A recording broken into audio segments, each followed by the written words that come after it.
So, you want to save the world with clean energy?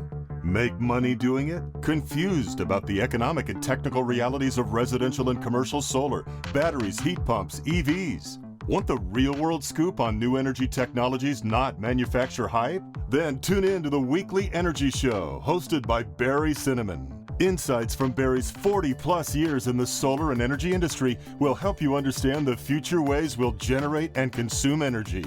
And now, here's Barry. Welcome to this week's Energy Show. The OBBB, or One Big Beautiful Bill, is now law in the United States. It eliminates the 30% tax credit for residential solar, and it adds restrictions to the 30% tax credit for commercial solar. And it's interesting, the commercial solar contracts basically include residential leases, which are considered commercial installations. So effectively, the price for cash and loan purchases of solar is going to go up by 30% because you're going to lose that 30% tax credit. Solar leasing and PPAs is a little bit more complicated, but effectively it will increase the prices because the easy tax credits are gone. Now, in addition to this change of the tax credit, there are new domestic content rules, safe harbor considerations, and foreign entity of concern issues, and they complicated product availability and pricing. So every solar contractor I know is working like crazy to get systems installed by the end of the year. 2025 may be a record year for solar and battery installations on homes. So smart companies now are planning for 2026. So that raises two questions. First, what should solar contractors and installers do to succeed in 2026 and beyond? Planning is necessary.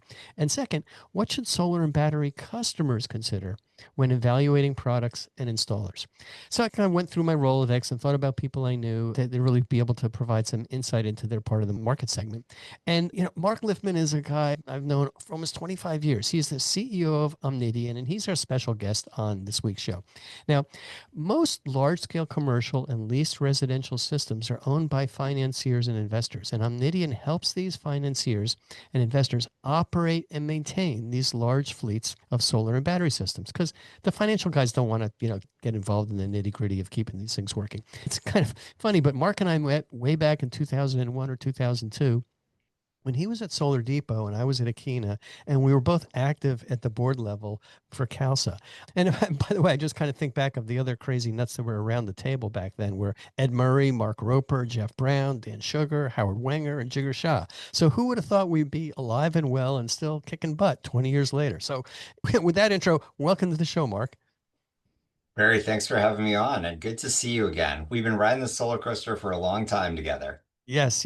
And we're still buckled in and we're going to continue to thrive. So anyway, I gave kind of probably a lame introduction of Omnidian, but if you could kind of tell us a little bit more about Omnidian, and then we'll go from there.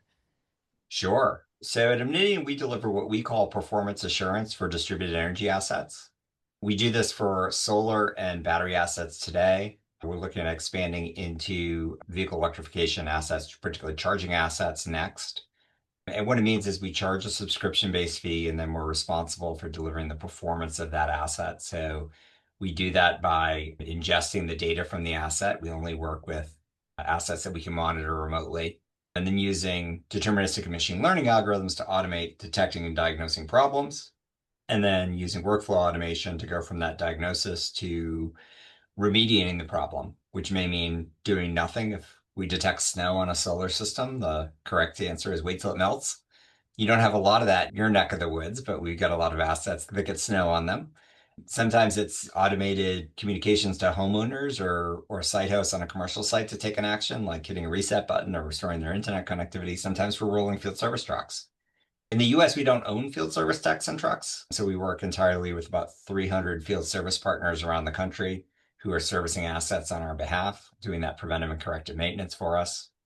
And then, we are responsible for delivering the performance of those assets to our asset owners. We're about evenly split between residential and commercial assets, and we're about 85% in the United States and about 15% in Australia at this point. But we don't do anything at utility scale. And most of our revenue comes from solar still because we've accumulated assets over a number of years in solar, but batteries, like everybody else, is the fastest growing segment of our revenue at this point. Yeah. So the hardest people for our company to get on staff are the technicians that maintain and repair our solar and battery systems. So they're the highest paid. They're the people that have been around for a long time. They really know their stuff. They can talk to the consumer. They can, they can kind of fix things. Where do you get your wrenches? Because that's the toughest kind of person to get. Yeah, so in the United States, it is entirely through third parties, so independent field service partners. And we've been fortunate. We've cultivated a network of field service partners over time. They're good at training and recruiting new field service techs over time. We like to work with them closely to understand the volume that's going to be coming through the system so that they can staff up appropriately.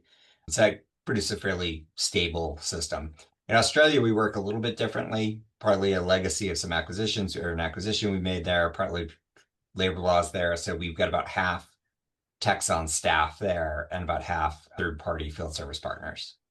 So, we were talking earlier, solar only was pretty reliable. And, we both had the same sentiment that I wish we just had SMA, rock solid SMA inverters, those red boxes on the wall, because they just work. They work for 10, 20 years.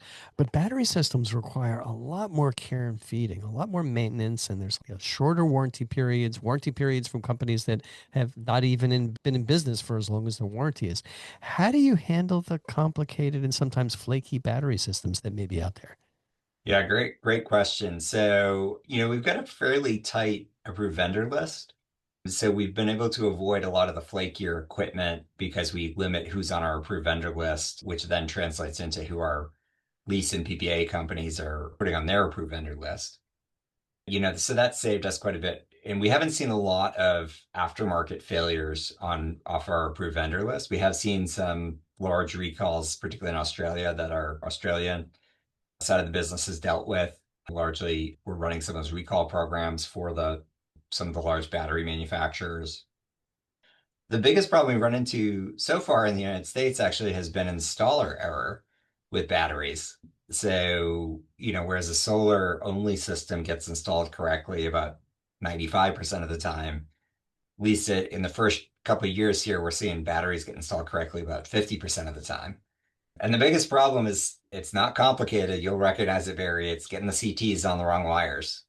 Like you probably have had this with your install techs where you've had to send back out to rewire the CTs. It's like you'll get installers putting every CT on every wire but the right one. So, we've automated some algorithms to detect that and be able to diagnose it based on what we see in the data. So we can send a tech out and not only say, put the CTs on the right wires, but you flip the polarity on these two. So just flip the polarity back. It's a gut punch when you mention that, because that is by far, in a way, the biggest source of confusion. And it's just incredibly complicated because all the manufacturers have different ways of wiring the CTs. They use different wires. Sometimes the little tiny connectors break and sometimes they don't fit in the right place.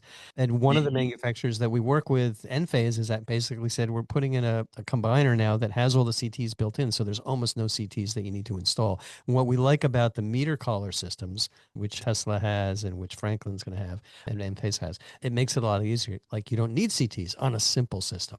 I'm looking forward to 100% no CTs and, meter collar systems or other solutions so that we just make this easier for the installers because it's complicated. The instructions from the manufacturers are pretty poor and, so it's easy to get wrong. So it's often that the installers are getting it wrong. Yeah, yeah. Well, I'd say that we're closer to the 90% right for the battery installations, but it's still really a struggle. And one of the reasons is we typically do more complicated systems. So I love the meter collars because it's super easy, but customers want to do load shedding and just have certain parts of their house on the system, which requires CTs on the main, and then you have to be wired in, and it gets a lot more complicated. So unfortunately, because our demographic wants these complicated systems, we have to do them, and they're more prone to failure. You've got that Silicon Valley niche market, right? You've got people with high technology demands and a good bit of money. And it's a really good thing because it's a little bit more sustainable, but still the complexity. They just want to do everything. And then they're software geeks and they say, well, I know I could do this. So why can't your battery system do this programming or do the things, the AI things that they want to do? So it's a good challenge. I'm not complaining. It's part of our life right now. And the manufacturers will make it easier over time, like with the meter collars and things like that. Like they're starting to see the challenges and they're starting to respond to that with technology innovation that will make it easier to install over time. Yeah, we'll get there. All right, let's dive into some more questions. It's just high level. What do you think the overall impact of the OBBB will be on the rooftop solar and battery business in the US? Yeah, so residential commercial's separate. Commercial largely got out of it relatively unfazed. The only thing that could impact us is really the FEOC rules. I think people are finding ways to get enough domestic content in there to avoid some of the FEOC rules. So I think commercial is going to be relatively fine. We'll see what happens as we get closer to the cliff at the end of 2027. But I'm hopeful that eventually at a new Congress, we'll build an off-ramp of the cliff. So it's not a cliff, but more of a ramp down. Mhm. Residential's got big changes ahead of it, right? Because with the end of 25D and the residential tax credit, it looks like I mean, all the projections from the people who make such projections are that the market's going to go almost entirely to lease PPA. The market's probably going to drop about 25% next year. But that will be the lease PPA market probably actually grows next year. And the loan market probably goes to near zero. I don't think it goes to zero. You'll still have a few people who want to do loans, even though they're paying 30% more. We'll pay cash and pay 30% more. But I think the bulk of the market will be lease and PPA next year. Yeah, we're kind of doing modeling right now, and we don't use leases and PPAs. It just kind of really slows us down. And as long as the customers have cash, they don't need it either. But we've had good successes with credit union loans, where you've got a 6.5% interest rate with over 15 years. And when we look at the numbers over 15 years, we can get to positive cash flow for almost every customer. And, the paybacks go from, 7 years to 8.5, 9 years. So it's not terrible. It's what we sold back in the early 2000s. And so we think we'll manage, but we'll really see. And we'll really see specifically, as you mentioned, what the next executive order is going to mean. Like, I mean, I wouldn't be surprised. You liken the situation to a cliff. I wouldn't be surprised if some people in Congress want to put spikes at the bottom of the cliff to make sure that anybody falls off is completely dead. There will be a few of those for sure, but hopefully we'll have a balance and midterms always shuffle the political deck. So we'll see what happens. But, as we stand now, I think some people will still be able to sell loans, but I think the bulk of the market will move. It will be like, if you remember, it's around the mid 20 teens when back in the early days of lease PPA, it grew to like 80% of the market and that was before 25D because they were getting 30% tax credit, but other homeowners could get 10%, I think, back then. Then they opened up 25D so everybody could get 30%. You saw the rise of GoodLeap and Loan Pal at the time and Mosaic and the other lenders. And then, it became more like 75% loan and 25% lease PPA. And now I think we're going back to that time where you're going to have that 80, 90% lease PPA. And it's also very geographically differentiated. I mean, where you have a lot of sun and you have really high electricity rate, you still may get a little bit of better payback on a lease or a PPA, but the people can afford cash, especially as long as the economy doesn't tank.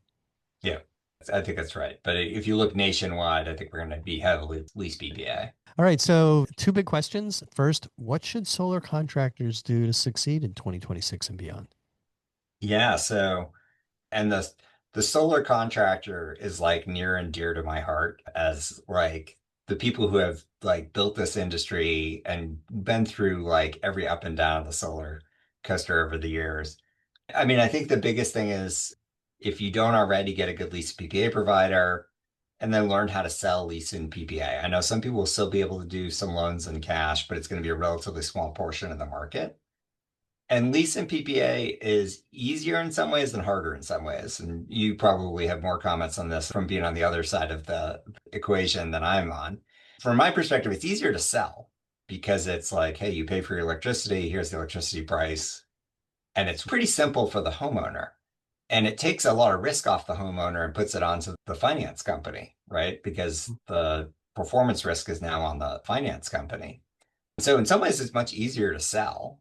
It is harder to administer for your installers because the lease PPA company needs more stuff, right? They need to single line diagrams and they need shade reports because they are writing a contract based on how much electricity that system could produce. And they need to know that the right system was installed and they've got the right shading data and that system is working and PTO'd before they make a final payment to the installer.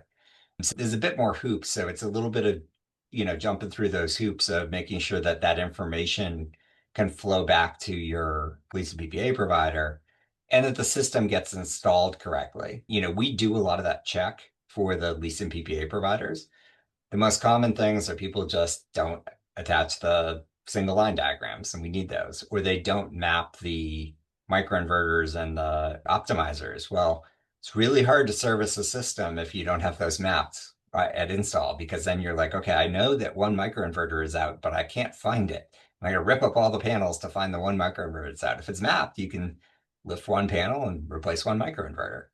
And then getting the system installed correctly. So we do a performance verification test when a system gets PTO'd and comes to us from the installer. So it's got to work, so make sure it's installed correctly and test it before you leave. And get those CTs on those batteries right.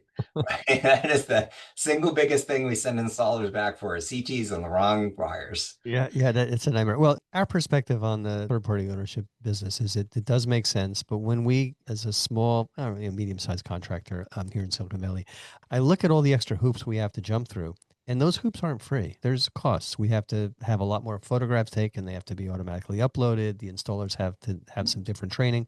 There's a finance person that has to kind of get involved in the system, so I've got somebody that's going to watch over that, and it just adds costs. And then kind of observing some of the insolvency bankruptcies that happened at some of the really fast growing big solar companies, installers. And a lot of them was they just couldn't handle the cash flow requirements that TPO mandated on them. Right now we get $1,000 up front, 2 months later, 3 months later, when the system's done, we've got all the money. But with a TPO system, it might take 6 months or longer. And that's a cash flow drain. And a lot of companies might have had enough money at the beginning, but as they grew, they couldn't handle that cash flow demand, and then they go kaput. Yeah, the finance and the timing of cash is really a challenge for the industry. And it's also been a challenge for the FinCos themselves. As they all started out, they used to finance systems and they would pay for systems when they reached PTO, but not until then. That was a drain on the installer. So a lot of them started paying a lot more money up front, but then systems wouldn't get finished by installers, or installers would go out of business, and then the FinCo would go out of business. So, and it fundamentally changed the risk profile of the lenders. This applies to both lenders and lease and PPA companies. Like all of a sudden you've gone from financing an asset to a secured asset to basically unsecured lending for working capital for a dealer, which is pretty hard. The other thing that the lenders in particular did that I think blew up a lot of dealers is they did extend too much credit at too many early milestones. So you had a lot of dealers who were actually losing money on every job, but their bank account was going up and up and up because they took so much money M1.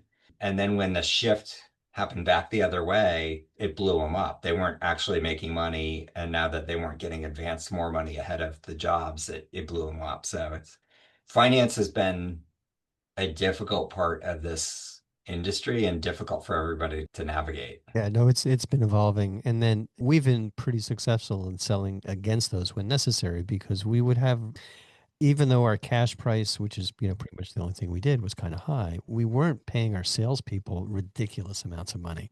So some of these finance companies are paying their salespeople, $10,000, $20,000 per deal, whatever they could get. And, that came out of the funding that was there. And just, to me, couldn't sleep well at night. And then I would say almost every single one of our salespeople have been through that. And they're much happier to be someplace where we're being ethical with the customers. Yeah, I think that's been another big challenge in the industry. I think they call them the solar bros. These high pressure salespeople, largely door knockers, who are using high pressure sales tactics. And for a while, they were making a lot of money. I'm not sure they are anymore.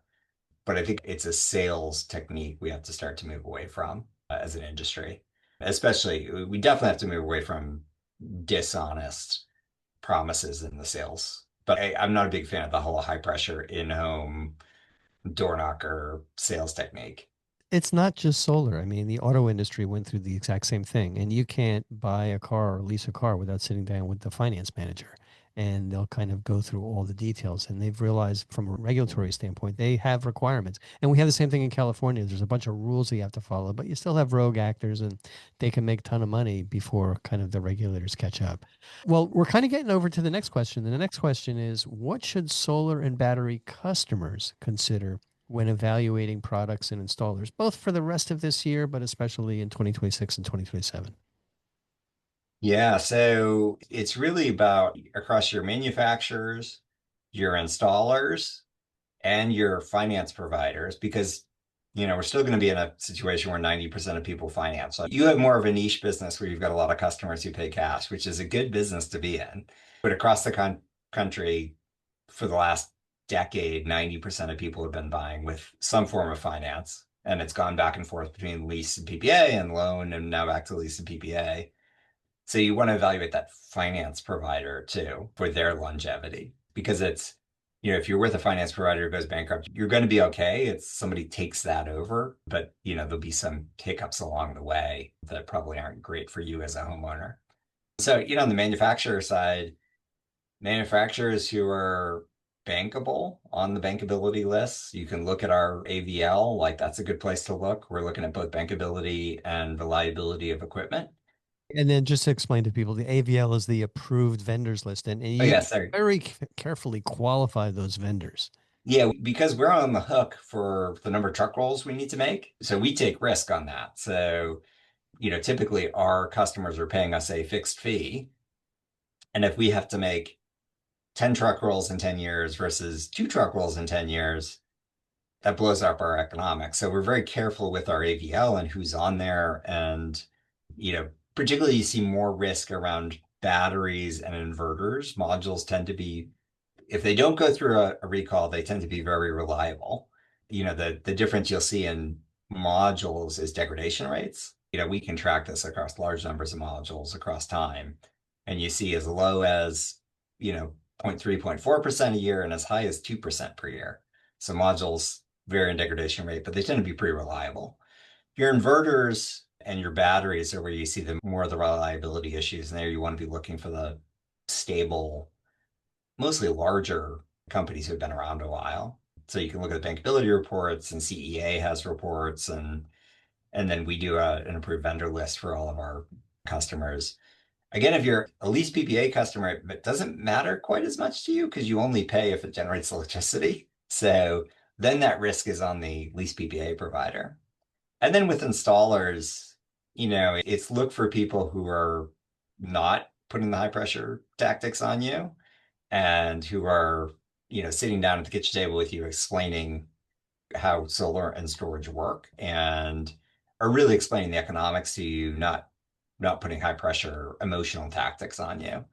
And then, that they've had the longevity and, been around a bit and can survive. Neighbor word of mouth tends to be pretty good. My neighbor here in Seattle had somebody come to her door and was like, emailed me the next day and she's like, "Oh, somebody came to my door and was selling me solar." And I was like, "Don't sign a contract." And she's like, "I already did." And I said, "Okay, well, you The can avoid it for same the." thing happened with one of my good friends, and I told him don't sign it. And he, clicked on the pad, and it took us a few days to get him out of it. Yeah, we got her out of that. And then I'm like, okay, here's several reputable local installers who can install this for you. And we're each quoted almost the exact same price with almost the exact same modules at a third less than the guy who knocked on her door. So, think about who you're getting in bed with on the installation side. And then, go with a, stable finance company for your lease, PPA, or loan. Yeah. This door knocking group of locusts that went through a big San Jose neighborhood, they told my friend that you have 5 days to cancel your contract. And the rule at the California Energy Commission in California is it's really you have 3 days to cancel a contract. Oh, But I have like another, 4 days. And I'm like, no, it's really no, you've only got right in three. the contract. Yeah. And so he kind of got a certified mail sent out and canceled. We ended up putting a system for him. But there's two other aspects that we didn't touch. And I'd love to hear your insights into selecting a contractor based on their ability to do maintenance. Yeah, so it depends. So if you're in a lease PPA, you kind of don't care. because it's the finance company's job to hire somebody like us to, and we work across, for our finance companies, generally all their assets. And then we have to make sure that that asset performs. But if you're buying a system or buying a system with a loan, you want to really understand the warranty you're getting from your installer, what it covers, and that the installer is actually going to be around and can actually do the maintenance. Because a lot of installers, they've never factored in the fact that they've got to maintain, they're not doing warranty reserves. They haven't actually factored in the fact that a sale creates a liability for them, and they've got to think about that liability. And that's blown up a lot of installers over time. They're like, I've installed so many systems, but now I'm spending half my time in repairing systems. It's like, well, yeah, it's because you installed so many systems, right? They don't fail that often, but if you have a, annualized 10% failure rate across your assets, in 10 years, you're going to be servicing almost as many assets as you install. So, a lot of installers don't think about that. They offer a warranty and they make promises, but they have to think you want to go with somebody who's thought about that warranty and has techs on staff to service those assets. Yeah, it's a very subtle accounting change that almost no installers that I've ever spoken to understood. And we did it because we were public back at Akina, and we're doing it now. And candidly, we had major problems with a certain set of batteries, and it blew up millions of dollars of our warranty reserve. It didn't quite drain it, but in order to make those customers whole and meet our obligations, we spent a ton of money, and we had accrued it over the years. So we're still doing it, and we're making sure that that accrual kind of matches what we expect to see over the next 10 years. But tricky. All right. I would guess you were in the tiny, tiny minority of installers who are actually accruing a warranty reserve. Yeah, I guess I didn't fall asleep in the accounting class at business school. And so I remembered that when we started doing this. What about cleaning? How does the impact of clean panels and basically no soiling mean to the power production of a system? And how do you filter out, oh, they're just dirty panels or just a high failure rate? Yeah, so we use AI and machine learning. It's gotten really good at detecting that pattern in the data, which tells us that it is a dirty module versus it is an equipment failure or a shading issue. Those have different patterns in the data. You can write deterministic algorithms. That's basically translating the human conception of what shading looks like into an algorithm. But you always want to augment that with AI and machine learning because it gets better and better over time. Like we have a great learning data set. We have hundreds of thousands of systems across many years of data. We know what we fix or what happened when it rained. So it's very good at training the machine learning algorithms to get better and better at detecting soiling. So, if you are a lease PPA customer who works with one of our lease PPA providers and you're a homeowner, make sure you respond by hosing down your modules when we tell you that it's time to hose down your modules. And we notify customers of that, to drive some of those best practices. Most installers are not going to tell their customers about this, nor will they, factor in the right soiling derates in their models, which is particularly important in the Central Valley in California. That's the worst place in the country we found for soiling. It's just there's so much agricultural dust in the air that it really degrades, and there's no rain in the summer. So it really degrades the production if you're not cleaning. Yeah. Versus the Northeast, they get thunderstorms every couple of days in the summer and you really don't have to do any cleaning. Yeah. You should, if you're in the Southwest, which is where almost all of the cleaning is necessary, if you're working with us, clean when we tell you to. If you bought your system or you bought your system with a loan, get out the garden hose every week or two and hose down those modules in the morning, not when they're hot. And generally you're okay, depending on the area. Yeah. Yeah. We have a dedicated cleaning program where we've got a crew that does that, once a week or so for a group of customers. And we usually recommend for our customers, you probably want to get your solar panels clean every 3 years, 2, 3 years, or 4 years, depending on whether or not there's heavy rains, because inevitably, we really do see the output go up and it stays up for a few years till the soil accumulates again. Yeah. No, it's great that you guys are doing that. People underestimate the losses from soiling, particularly in the Southwest. Yeah. It's really in places where you go extended periods of time without rain so that dirt and stuff really can set in on the glass and it gets harder to come off with the rain. Yeah, we tried it. It took us like 3 years to kind of figure it out. We started out with a portable pressure washer system. We also had tried just guys with squeegees on the roof. The hosing for us doesn't work because when you hose them down, there's minerals in the water and it kind of has a tendency to accumulate with a white film. So what works the best for us, and this is what other cleaning companies around here do, is they use a deionized water system.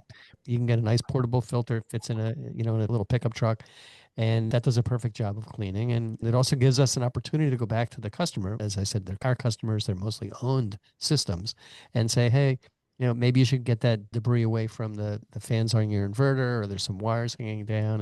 And then, the real big benefit is they say, thanks for cleaning my panels. How much is that battery going to cost again?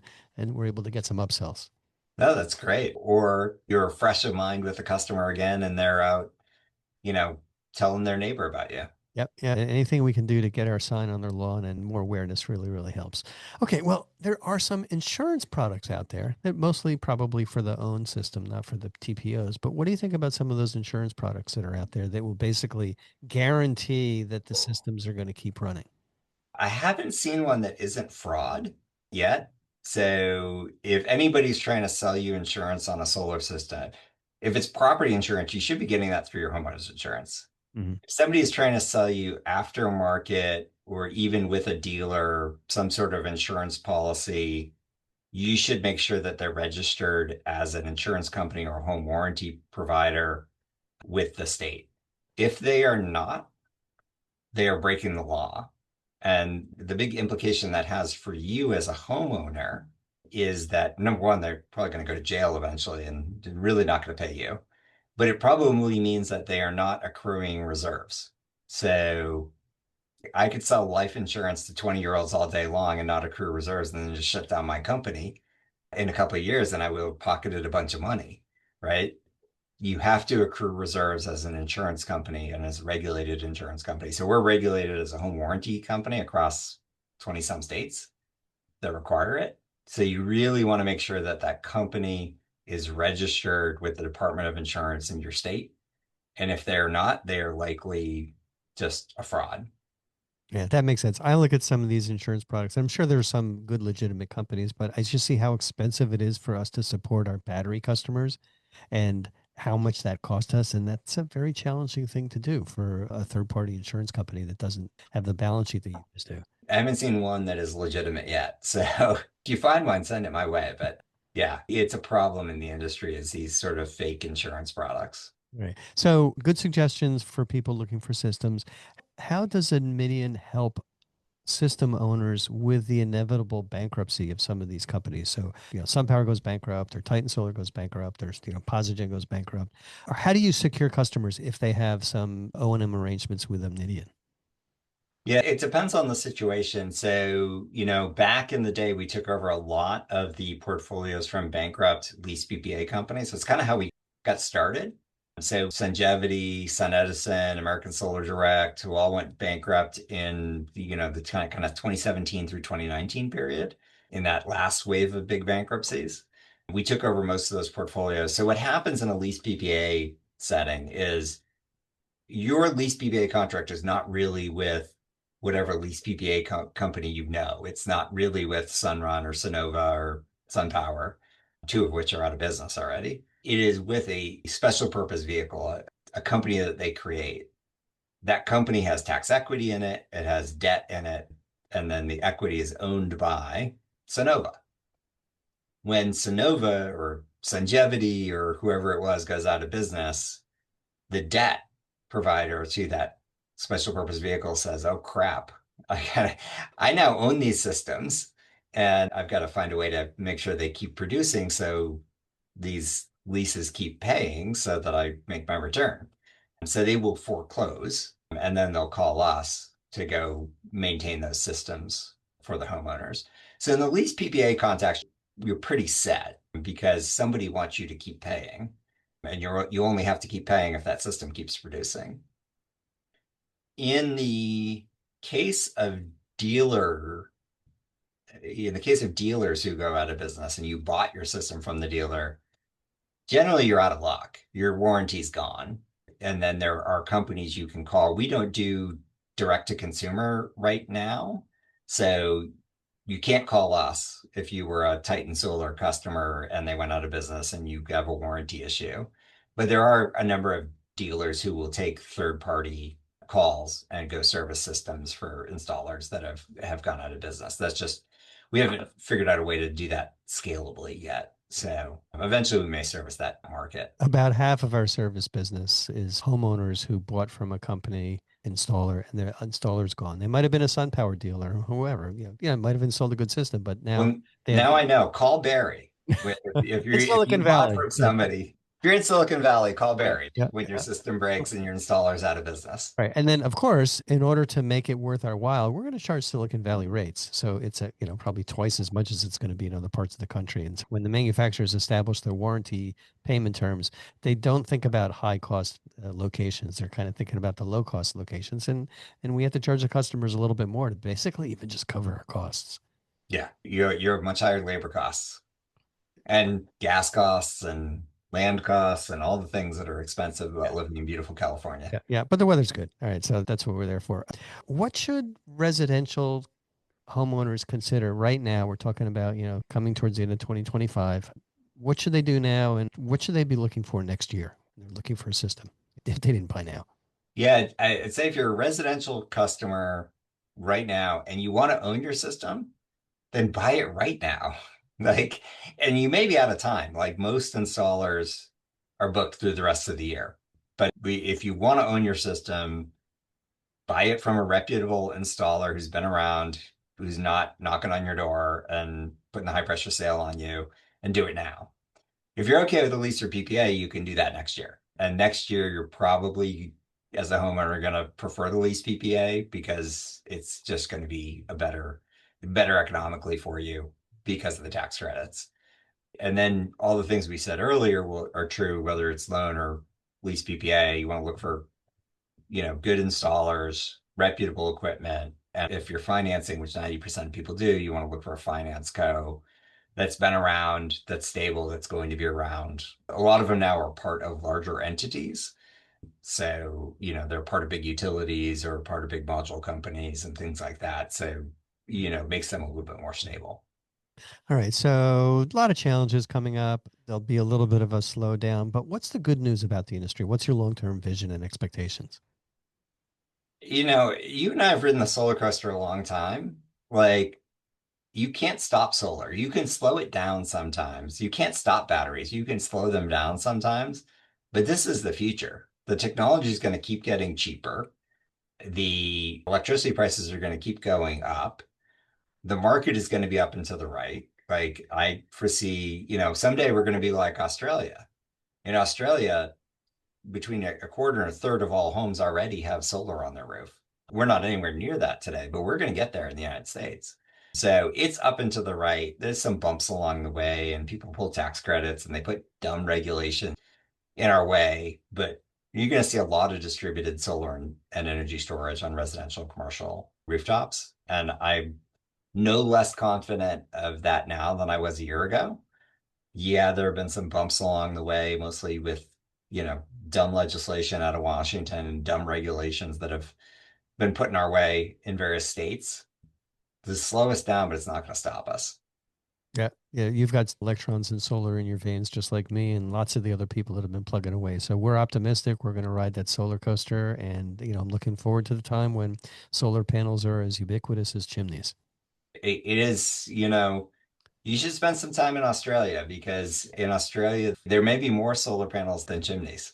And it's good to see. They have a unique situation. They have, a lot of sunshine and relatively expensive electricity prices and very few dumb regulations that make it expensive to install solar. So they install solar for a third of what we install it for here.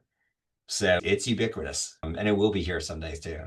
Yeah. Well, I'm glad we're not in the chimney business because you don't even need a chimney on an electrified house with heat pumps and solar. And so that's going to change. So we're in the right place. It might be at the greatest time, but we know it's going to continue to thrive and looking forward to it. So setting the clock back a little bit, what prompted you to get into solar back in the early 2000s? Oh God, everybody thought I was crazy. They probably thought you were crazy. I'm sure they thought you were crazy because weren't you in tech or something before solar? I was in tech, but I was in solar before that. But just, I don't want to like freak you out or anything, but I agree. We're both crazy. We're still, Yeah, we are a little crazy. So I was a lawyer in Silicon Valley when I decided that being a lawyer in Silicon Valley was actually really boring, and I really wanted to be on the business side, and I wanted to be in something I was cared about, and I cared about global warming and the environment, and started looking at these technologies, and I looked at that time I looked at wind, fuel cells, and solar, and wind was much bigger than solar at the time. This was 2001, 2002, but it was all utility scale project business, and that was less interesting to me. And then I looked at fuel cells and I was like, wow, this is an interesting technology, but it seems to always be 5 years away. And it's still 5 years away. We're seeing a bit more of it now, but it's still like 5 years away from mainstream. And in 5 years, I'm afraid it's going to be 5 years away from mainstream. And then I looked at solar and you could see what was happening in, at that time, Japan and Germany with big programs, and what was just starting to happen in California with the CEC program, the early CEC program, to provide some impetus to the market. And I really kind of fell in love with the technology and the people and the idea of, people being able to produce their own electricity. And back then, I sent a bunch of FedExes around with resumes. And thankfully, Anush and Keisha at Solar Depot opened the FedEx and were crazy enough to hire me. And I've been in the industry ever since. yeah, that's terrific. What's the story behind Omnidian? How did you start that up? I was at Clean Power Research at the time, and we had a product, not Clean Power Finance, but Clean Power Research. Oh, I mean, I can't remember who it was, but he lived up in Napa. I almost put solar on his house. Tom Hoff? Yes. Yeah, Tom is great. I love working with those guys. And we had a product called Solar Anywhere, which uses satellite-based irradiance to detect how much sunlight is hitting any spot on the Earth in near real time. And I was like, wow, this is amazing that, every lease PPA company in the solar space needs this and in commercial, because you can't put met stations on residential or commercial, and you need to know if the system's working. The only way to tell if a system is really working is to know how much sunlight it's getting. So I started taking that around to a bunch of the lease and PPA companies. I won't name them by name, but I went to one of them and they were the second largest at the time. And they said, wow, this would be amazing to use, but we're still managing our systems on spreadsheets rather than in software. So we can't really use this. And I said, oh my God, that's crazy. You have like over 100,000 systems deployed already. And then I went to what was then the largest, and I got the same story from somebody else who was at one of those largest companies. Well, one of those people who I talked to would become my co-founder or one of my co-founders, and then another would come to work for us about a year later, and both are still at Omnidian 9 years later. So, we saw the problem in the industry with keeping systems working and saw the opportunity that the IoT enabled and being able to take the data from the system and use machine learning and AI to automate that process of detection and diagnosis across large numbers of systems so that we could keep systems working much better than the industry was doing at the time. And the rest is history. I think it's proved out. We're able to do that. And we've got, a lot of customers and hundreds of thousands of systems under management. And hopefully we're delivering for those homeowners and protecting, per our mission, protecting and accelerating capital invested in distributed clean energy. Yeah, yeah, a nice, solid, growing B2B side of the residential and commercial industry. So that's terrific. All right, well, enough about business, enough about solar. What do you do for fun? I have three kids, one in college, one in high school, and one in middle school. So mostly I chase my kids around. So my youngest and oldest, both girls, are swimmers. So I go to a lot of swim meets. Now I'm flying to Nashville and other places in the Southeast to watch my older one swim. She's a swimmer at Vanderbilt. And my younger one, all the local swim meets that she's in. And then my middle guy plays soccer and football. So September and October is Friday Night Lights every Friday, and then soccer tournaments all summer and soccer games all fall and winter and spring. Yeah, So it keeps me busy. I don't even get to do like now that we're a bigger company, like you know, lots of people want our business. Like every bank, wants us to bank with them and work with them. So they give us free tickets and boxes and stuff like that. I've never once gotten to use those. So it's always like, hey, do you want to go to the football game this weekend or the soccer game this weekend? I'm like, no, I have a football game or a soccer game to go to, but it's my kid playing. So, but I love that. Like, I love my kids, and I'd rather watch them play than people I don't know play. So, yeah, so it's fun. You're making the right decision. You got the right balance. You'll look back over the years as they get older and, kind of flee the nest, and the time you spend with them is really, really precious. Okay. How can people get in touch with you at Amnidian? Yeah. So if you're a homeowner who owns your own system, you can call us, but we don't have a product for you today. So let me just start there. And no calls, just Yeah. emails or whatever. Right? But best way is just look at our website, www.omnidian.com. And we're continuing to actively hire. So look at our job board if you're looking for a job in solar. We like to hire a lot of people from outside the industry. We want to add to the industry, not just move the people around in the industry. So we're always hiring software developers and other folks from outside the industry. And then, if you're interested in us as a customer, especially if you're a residential lease and PPA provider or a commercial owner of all sorts, from the big box store owners who work with us to the developer owners who work with us, you can reach out. Our contacts on the website, or we'll be at RE Plus. We're not exhibiting, but we have several hospitality suites, so just reach out to us and we'll set up a meeting for RE Plus. All right. Sounds terrific. Well, that's all the time we have on this week's Energy Show. Thanks, Mark, for reconnecting and joining me. And thanks to all of our listeners for tuning in. If you missed any of today's show, you can always go to our website at www.energyshow.biz and listen to the podcasts. Thanks for tuning in to this week's Energy Show.